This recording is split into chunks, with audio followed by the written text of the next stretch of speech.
سەبارەت بەو بابەتەی باسم کرد کە لە سەرتاشەوە لەسەر ڤیدیۆڵەکە هەندێک ڕوونکردەوەمان پێدان بڕیارەکانی بانکی ناوەندی چییە لەسەر ئەوەی کە دیناری بەهایەک بگەڕێنێتەوە بۆ دیناری عێراقی هەموم کارانەی کە کردوێتی لەگەڵەوەشدا بەردەوام پارە خاتە بازارەوە ئەمانە پێویستیان بە گفتوگویەکی دیکەیە و پرسیارەکانم لە بەڕێز دکتۆر کامەران قادر یعقوبەکەم کە پسپۆری دارایی و بانکیەوە بەشێکی ڕاستەوخۆ لە سلێمانیەوە لەگەڵم دەبێت. دکتۆر کامەران سڵاو لە بێتۆم کاتت باش. دکتۆر بۆی زۆر دوور نەکەوینەوە پێشەوەی بچینە بڕیارەکەی بانکی ناوەندی بۆچی یاخود داکەوتنی تومەنی ئێرانی هاوکاتە لەگەڵ ڕێو شوێنەکانی گرتنەبەری ڕێکارەکان و بڕیارەکانی بانکی ناوەندی چ پەیوەندێکیان بەیەکەوە هەیە کە بەم جۆرە کارەکە بەنسبەت بەڵێ بەڕاستی یعنی دابەزینی بەهای تمەنی ئێرانی هاوکاتە لەگەڵ ئەو پرۆسەیە یا با بڵێن ئەو شەرت و مەرجانەی کە ئەمریکا بۆ عێراقی داناوە یعنی دلیلی ئەوەیە کە بازرگانی نێوانی عێراق و ئێران واتە پارێزگاریکردن لە تمەنی ئێرانی یا بەردەوامبوونی تمەنی ئێرانی لە ئاستێکی معقولە لە پێشترا ڕەبت بووە یا پەیوەندی هەبووە بە ئابووری عێراقەوە کە ئابووری عێراق توانیوێتی یا ئێران توانیوێتی ئیسفادێکی زۆر لە ئابووری عێراق بکات بۆ پارەدارکردنی دراوی بڵێن دراوی قورس وەکو دۆلار کە بتوانێت تا ڕادەیەک پارێزگاری لە تمەنی ئێرانی بکات کە ئەم ڕێگریە ئێستاکە کراوە بە معنایەکی تر ئەو شەرت و مەرجانی کە ئەمریکا دایناوە بۆ عێراق ئێستا تەسیراتێکی گەورەی بۆ سەر ئێران هەبووە کەواتە دلیلە لەسەر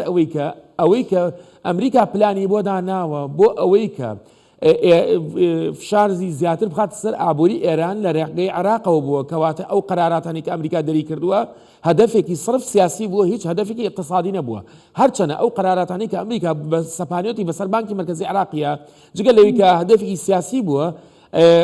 بۆ دوورکەوتنەوەش بۆ لە سپیکردنەوەی کە پارە بەڕاستی کە تۆ زۆر لە بابەتەکانی زۆر بە جوانی ڕوون کردەوە و بەردەوامبوونی عێراق لەسەر پەیڕەوکردنی ئەو خاڵانی کە ئەمریکا پێی وتووە یا پێویستە جێبەجێ بکات وا لە ئابووری ئێرانەکە کە زیاتر فشاری بچێتە سەر و لە چەند مانگی داهاتووە بارودۆخەکەی زۆر لە ئێستا خراپتر بێت. باشە دکتۆر کامەران بینەوە سەر ڕێنمایی و بڕیارەکانی بانکی ناوەندی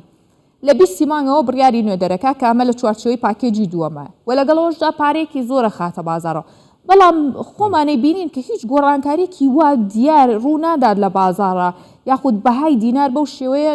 بەرز نابێتەوە بەرامبەر بە دۆلار هۆکارەکەی چییە؟ بەڵێ هۆکاری ئەوەی کە تا ئێستا بەهای دیناری عێراقی بەرامبەر دۆلار نایەتەوە ئاستی کە بانکی مرکزی ئەوێت کام ئاستا ئەو ئاستا ئەوەیە کە مەسەلەن 100 دلار بێ بە 130,000 یا 132,000 یا 134,000 نایەتە ئەوە بۆچی نایەتەوە هۆکارەکەی یەکشتە ئەوەیە کە ئەم ڕێنماییانە کە دەرکراون تا ئێستا بازرگانانی ناوخۆ ناتوانن ئەو ڕێن یا ناتوانن یان یعنی مەسەلەن معریفەیان دەربارەی ئەو ڕێنمایانە نییە کەواتە بازرگانان تا ئەم دقەی کە من و تۆش قسە ئەکەین یەنە ناو بازارە و دۆلار لە بازار ئەکەن بۆیە خواز لەسەر دۆلار لە ئەم بازرگاناوەنەوە زۆرە خواز لەسەر دۆلار لە ناو بازارە زۆرە نەک لە لای بانکی مرکزی واتە بازرگانان تا ئێستا ئاڕاستەی خۆیان لە ناو بازارەکانی هەرێمی کوردستان و عێراق نەگۆڕیەوە بەرەو بانکی مرکزی بۆچی لە بەرەوەی کە ئێستا ڕانەهاتون بەو سیستەمە تازەی کە بانکی مرکزی دایناوە تەمان بانکی مرکزیش بۆ خۆی داینەناوە ئەمریکا داوای لێ کردو کە پێویستە بەم شێوانە بێت و ئەم شێوانش ئێستا تۆ شتێکە باس کرد لە وێستەرن یوێن یا مەنی گراند زۆر گرنگ بوو ئەوە بەڕاستی ئێمە پێویستە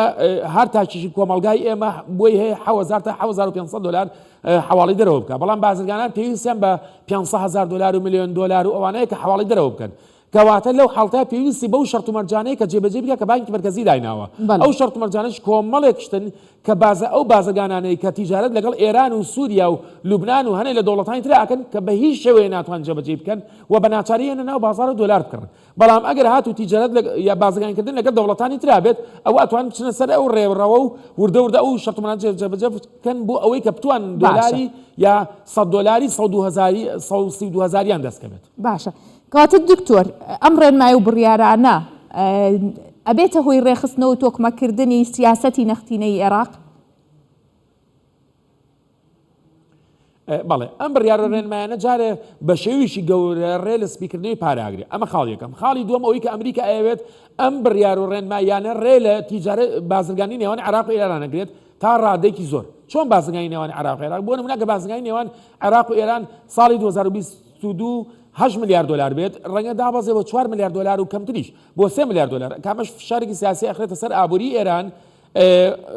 و ئەمە لە ڕێگەی چێوەیە لە ڕێگەی بانکی مرکزی عراقیەوەیە چونکە خۆتان نەزانین کە عێراق یا با بڵێن عێراق بە کوردستانیشەوە تیجارەتی گەورەی لەگەڵ ئێران هەیە زۆربەی هەیە ئەمە زۆری ئەو شتانی کە هاوردەی عێراق وەرەمی کوردستانەکرێت زۆری لە ئێرانەوێت کەواتە تۆ کە لە ئێرانەوە شتەکان بێت کەواتە تۆ مقابلەوە بێت چی بێتی ئەبێ دراوی ساعبەی بێتێ مثلەن دراوی قورسی بێتێ دۆلاری بێتێ کە ئەم دۆلارێ ئێران سوودی لێ وەرەگرێت بەڵام ئەمە ئەبێتە هۆی چی ئەم ڕێکارانەی ئەمریکا و بانکی مرکزی عراقی ئەبێتە هۆی ئەوەی کە